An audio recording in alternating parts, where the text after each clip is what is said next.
Hello दोस्तों, कैसे हैं आप। उम्मीद है आप अच्छे होंगे।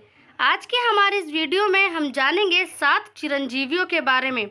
आखिर कौन है वो 7 चिरंजीवी जो कलयुग के अंत में भगवान कल्कि की मदद करने के लिए आज भी इस धरती पर जीवित हैं और कैसे इन्हें चिरंजीवी होने का वरदान मिला और आज भी इनका अस्तित्व धरती पर क्यों है और कब ये सबके सामने आएंगे। तो चलिए दोस्तों, वीडियो शुरू करते हैं और जानते हैं 7 चिरंजीवियों के बारे में। 7 चिरंजीवियों में से सबसे पहला नाम है भगवान परशुराम का, जो भगवान विष्णु के छठे अवतार हैं और जिनका जन्म सतयुग में हुआ था। ये द्वापर युग में भीष्म पितामह गुरु द्रोण तथा कर्ण के गुरु बने थे और यही परशुराम कलयुग के अंत में भगवान कल्कि के भी गुरु बनेंगे। पर भगवान परशुराम को चिरंजीवी होने का वरदान कैसे मिला। दरअसल एक बार की बात है जब भगवान परशुराम जी के पिता महर्षि जमदग्नि बहुत क्रोध में थे और उन्होंने अपने पुत्र परशुराम से कहा कि तुम अपनी माता का मस्तक काट दो, और परशुराम जी ने अपने पिता से बिना कुछ सवाल जवाब किए उसी वक्त अपने फरसे से अपनी माता का मस्तक काट डाला, जिससे महर्षि जमदग्नि का क्रोध शांत हुआ और उन्होंने प्रसन्न होकर परशुराम जी से कहा कि मांगो, तुम्हें क्या वरदान चाहिए। तब परशुराम जी ने कहा कि मुझे ऐसा वरदान दीजिए कि युद्ध में मेरे सामने कोई टिक ना पाए और मुझे लंबी आयु प्राप्त हो। तब महर्षि जमदग्नि ने उन्हें चिरंजीवी होने का वरदान दिया और कहते हैं कि महाभारत काल से भगवान परशुराम का निवास स्थान महेंद्रगिरी पर्वत था और आज कलयुग में भी वो महेंद्रगिरी पर्वत पर ही तपस्या कर रहे हैं और वो उस समय सबके सामने आएंगे जब कलयुग के अंत में भगवान कल्कि का जन्म होगा। 7 चिरंजीवियों में अगला नाम है राजा बलि का, जो असुरों के राजा थे और अपार शक्तियों के स्वामी भी थे। उनके अंदर इतनी शक्ति थी कि उन्होंने अपनी शक्ति के बल पर स्वर्गलोक समेत सारी पृथ्वी को अपने अधिकार में ले लिया था और उनके इसी शक्ति से सारे देवी देवता डरने लगे थे। उनकी इसी बढ़ती शक्ति की वजह से वो बहुत ही अहंकार में आ गए थे और अपनी शक्ति को और ज़्यादा बढ़ाने के लिए उन्होंने एक बहुत बड़ा यज्ञ करना शुरू किया, जिससे सारे देवता चिंतित हो गए और उनके इसी घमंड को तोड़ने के लिए भगवान विष्णु ने अपना वामन अवतार लिया। वामन देवता उस यज्ञ में पहुंचते हैं जहां पर राजा बलि यज्ञ कर रहे थे और सभी लोगों को उनका मनचाहा दान दे रहे थे। पर जैसे ही वामन देवता की बारी आती है, वो राजा बलि से 3 पग भूमि मांगते हैं। पर राजा बलि कहते हैं कि आप 3 पग भूमि का क्या करेंगे, आप कुछ और मांग लीजिए। पर वामन देवता कहते हैं कि मुझे तो सिर्फ 3 पग भूमि ही चाहिए, अगर आप दे सकते हैं तो दीजिए। तब राजा बलि कहते हैं कि आपको जहाँ ठीक लगे आप वहाँ 3 पग भूमि ले लीजिए। तभी वामन रूपी भगवान विष्णु अपने विराट रूप में आते हैं और एक पग में पूरा स्वर्ग लोक नाप लेते हैं और दूसरे में पूरी पृथ्वी और पाताल लोक को नाप लेते हैं। तब वामन देवता राजा बलि से कहते हैं कि बताइए राजन कि मैं अपना तीसरा पैर कहाँ रखूं। तभी राजा बलि ने कहा कि अब तो मेरा सिर ही बचा है, आप तीसरा पैर मेरे सिर पर रखिए। तब जैसे ही वामन देवता ने अपना तीसरा पैर राजा बलि के सिर पर रखा, वैसे ही वो पाताल लोक में चले गए। वहाँ पर भगवान विष्णु ने राजा बलि को सूतल लोक में बसा दिया और साथ ही चिरंजीवी होने का वरदान भी दिया। कहते हैं कि आज भी राजा बलि अपनी मुक्ति के लिए भगवान कल्कि के जन्म की प्रतीक्षा कर रहे हैं। अगले चिरंजीवी हैं भगवान हनुमान, जिन्हें बल, बुद्धि और ज्ञान का प्रतीक माना जाता है, जिनका नाम लेते ही भूत पिशाच दूर भाग जाते हैं। कहते हैं कि हनुमान जी को चिरंजीवी होने का वरदान माता सीता ने दिया था।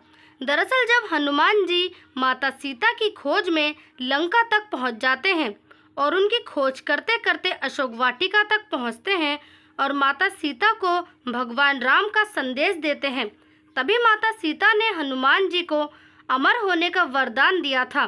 कहते हैं कि हनुमान जी आज भी जीवित हैं और उनके जीवित होने का प्रमाण महाभारत वन पर्व अध्याय 151 में मिलता है, जब एक बार भीम द्रौपदी के लिए सुगंधित पुष्प लेने गंधमादन पर्वत पर गए थे, तभी उनकी मुलाकात हनुमान जी से हुई थी और ये भी कहा जाता है कि हर 41 साल बाद हनुमान जी श्रीलंका के मातंग कबीले को ब्रह्म ज्ञान देने आते हैं और वो कलयुग के अंत तक जीवित रहेंगे ताकि अपने आराध्य भगवान विष्णु के कल्कि रूप में दर्शन कर सकें और उनकी मदद भी कर सकें।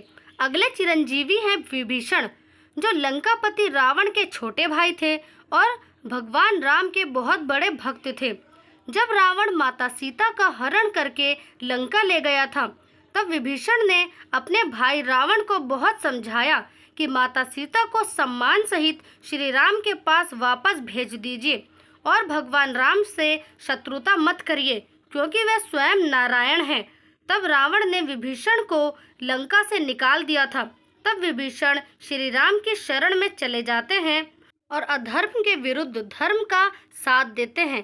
तभी भगवान राम विभीषण जी को चिरंजीवी होने का वरदान देते हैं और इसी वरदान के फलस्वरूप वो आज भी इस कलयुग में जीवित हैं। विभीषण जी के जीवित होने का प्रमाण महाभारत काल में भी मिलता है। महाभारत काल में जब युधिष्ठिर राजसूय यज्ञ करते हैं, तब सहदेव विभीषण से मिलते हैं, पर कलयुग में विभीषण कहाँ हैं, इस बात की कोई जानकारी नहीं है। पर कहते हैं कि जब धरती पर भगवान कल्कि का जन्म होगा, तब वे उनकी मदद करने के लिए सामने आएंगे। अगले चिरंजीवी हैं अश्वत्थामा। अश्वत्थामा गुरु द्रोण और माता कृति के पुत्र थे। उन्होंने महाभारत युद्ध में कौरवों का साथ दिया था। धर्म ग्रंथों के अनुसार जब महाभारत युद्ध के दौरान अश्वत्थामा ने ब्रह्मास्त्र चला दिया था, तब भगवान कृष्ण ने उसकी माथे की मणि को नष्ट कर दिया था और उसे ये श्राप दिया था कि तुम कलयुग के अंत तक इसी पृथ्वी पर भटकते रहोगे, तुम्हारा शरीर रोगग्रस्त हो जाएगा, तुम रात दिन मृत्यु की कामना करोगे, लेकिन तुम्हें मृत्यु नहीं आएगी। क्या आप जानते हैं कि अश्वत्थामा भगवान शिव का ही अवतार है? अश्वत्थामा को भगवान शिव के 5वें अवतार के रूप में जाना जाता है।